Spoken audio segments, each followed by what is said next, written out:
ज्येष्ठ अभिनेते मनोज कुमार यांचं दुःखद निधन झालं, त्याबद्दल मी शोक संवेदना व्यक्त करतो, त्यांना श्रद्धांजली देतो। आपल्याला माहिती आहे की मनोज कुमार यांनी अनेक दशकं आपली जी फिल्म इंडस्ट्री होती ती गाजवली। विशेषतः भारत कुमार म्हणून त्यांना ओळखलं जायचं। देशभक्तीपर अशा प्रकारचे अनेक त्यांनी रोल त्या ठिकाणी निभावले। भारतीय संस्कृतीवर आधारित अशा प्रकारचे अनेक सिनेमे त्यांनी तयार केले। पूर्व और पश्चिमपासून तर क्रांतीपर्यंत वेगवेगळ्या सिनेमांमध्ये त्यांनी ज्या प्रकारचं काम केलं त्यामुळे लोकांमध्ये ते अतिशय लोकप्रिय होते। अनेक पुरस्कार त्यांना प्राप्त झाले।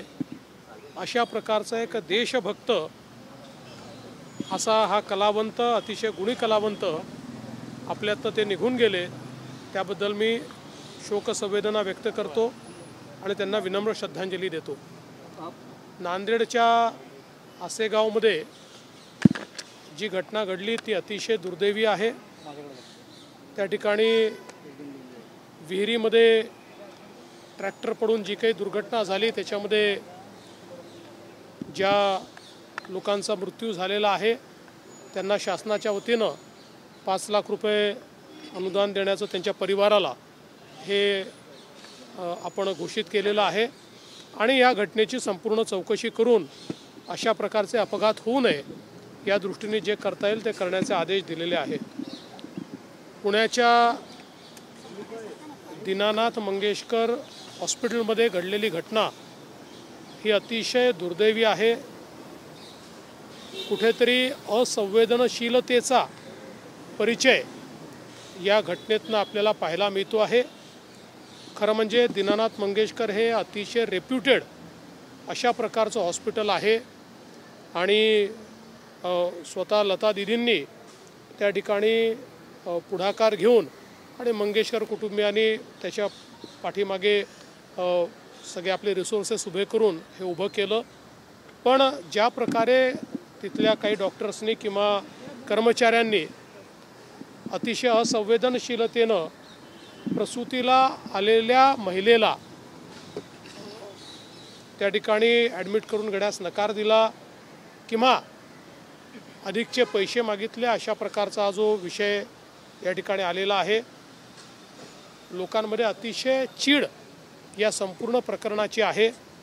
विशेषतः धर्मदाय रुग्णालयांनी आपली भूमिका योग्य प्रकारे निभावली पाहिजे अशा प्रकारची आपली सर्वांचीच अपेक्षा आहे आणि म्हणूनच या संदर्भात मी एक हाय लेवल कमिटी तयार केलेली आहे जी या घटनेचा तर त्या ठिकाणी तपास करेलच, पण त्याचसोबत अशा घटना होऊ नये म्हणून धर्मदाय रुग्णालयांवर कशा प्रकारे आपल्याला नियंत्रण करता येईल आणि विशेषतः मेडिकल एथिक्स हा एक महत्त्वाचा विषय आहे की अशा प्रकरणी पैशाची चिंता न करता त्यांना ॲडमिट करून घेणं हे गरजेचं होतं।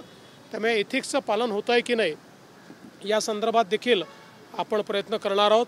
खरं म्हणजे स्वतः जो आमचा मुख्यमंत्री कक्ष आहे त्यांनी देखील या प्रकरणामध्ये लक्ष घातलं होतं, परंतु दुर्दैवाने योग्य प्रतिसाद हा त्या ठिकाणी रुग्णालयाकडनं काही मिळालेला नाही आणि म्हणूनच आता अशा प्रकारच्या घटना पुढे होऊ नये म्हणून अतिशय कडक अशा प्रकारची कारवाई या ठिकाणी करण्याचा आमचा मानस आहे।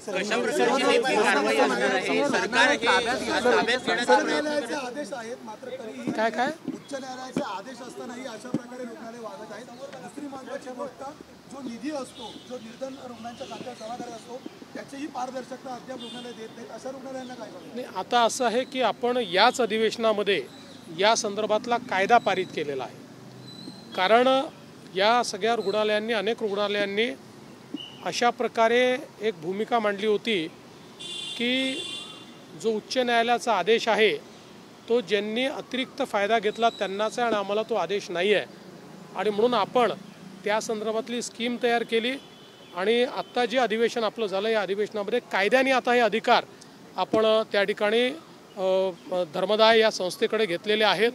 धर्मदाय ही संस्था इंडिपेंडेंटली चालते, पण त्याच्यामध्ये काही ना काही नियंत्रण हे राज्याच्या लॉ अँड ज्युडिशरी विभागाचं आहे। त्यामुळे त्या लॉ अँड ज्युडिशरी विभागाच्या माध्यमातून अशा सगळ्या हॉस्पिटलवर हे एन्फोर्स करण्याच्या दृष्टीनं आपला प्रयत्न आहे। मध्यंतरीच्या काळात आम्ही धर्मदायाची एक प्लॅटफॉर्म देखील या धर्मदाय रुग्णालयांचा तयार केलेला आहे की ज्याच्यावर ट्रान्सपरंटली यांनी किती पैसे खर्च करणं गरजेचं होतं, किती केलं आहे, अशा सगळ्या गोष्टी त्या ठिकाणी नमूद असतील आणि त्या संदर्भात पूर्णपणे त्यांच्यावर अशा ज्या काही त्यांच्या जबाबदाऱ्या आहेत त्याच्यावर नियंत्रण ठेवण्याचं काम हे करण्याचा प्रयत्न आमचा असणार। असं आहे की रुग्णालय ताब्यात असं घेता येत नाही। भावना आणि कायदा या दोनमध्ये फरक असतो। त्यामुळे जी धर्मदाय रुग्णालय असतात ही अशा प्रकारे सरकारला आपल्या ताब्यात घेता येत नाही, पण त्याच्यामध्ये जर काही अनियमितता असतील तर धर्मदाय आयुक्तांना हे अधिकार आहेत की ते त्याच्या संदर्भातले निर्णय घेऊ शकतात। बँक कर्मचारी संघटनांकडून आपल्याला पत्र लिहत मागणी केली आहे की कुठेतरी सुरक्षा। मी पुन्हा एकदा सांगतो, महाराष्ट्रामध्ये मराठीचा आग्रह करणं हे चुकीचं नाही। तो आग्रह कोणीही करू शकतं, केला तरी त्यात काही वावगं नाही, पण असा आग्रह करताना कायदा हाती घेणं चुकीचं आहे। कायदा जर हाती घेतला गेला तर कडक कारवाई केलीच जाईल।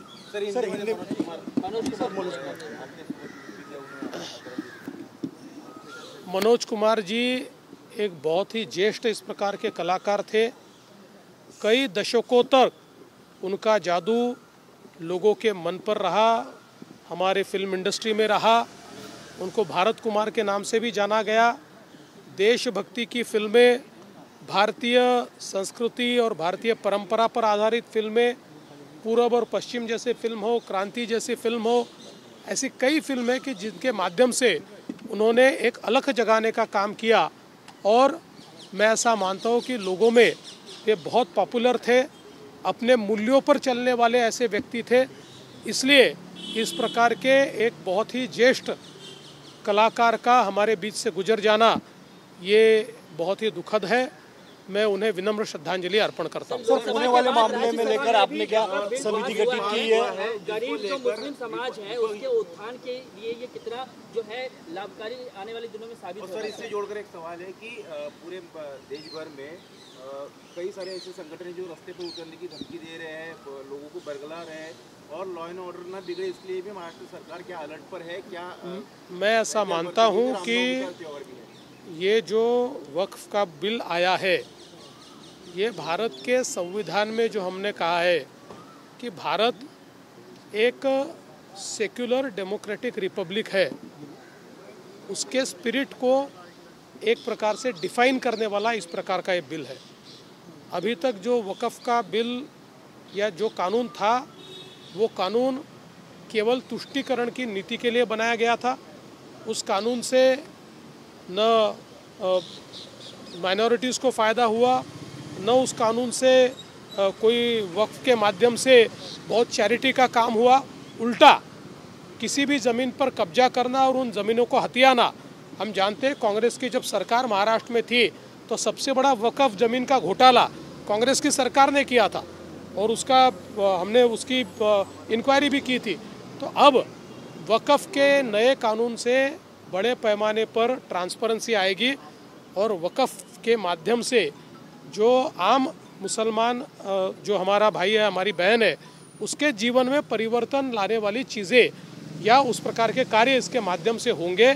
और ये जो प्रावधान थे कि हम किसी भी ज़मीन पर उंगली रख दे तब भी कोर्ट में जाने का भी अधिकार नहीं है, तो इस प्रकार के प्रावधानों को समाप्त करने का काम इस बिल ने किया है।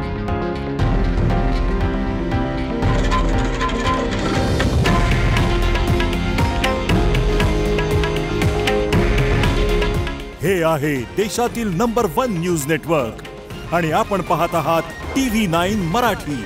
काळजी तुमची, हित महाराष्ट्राचं।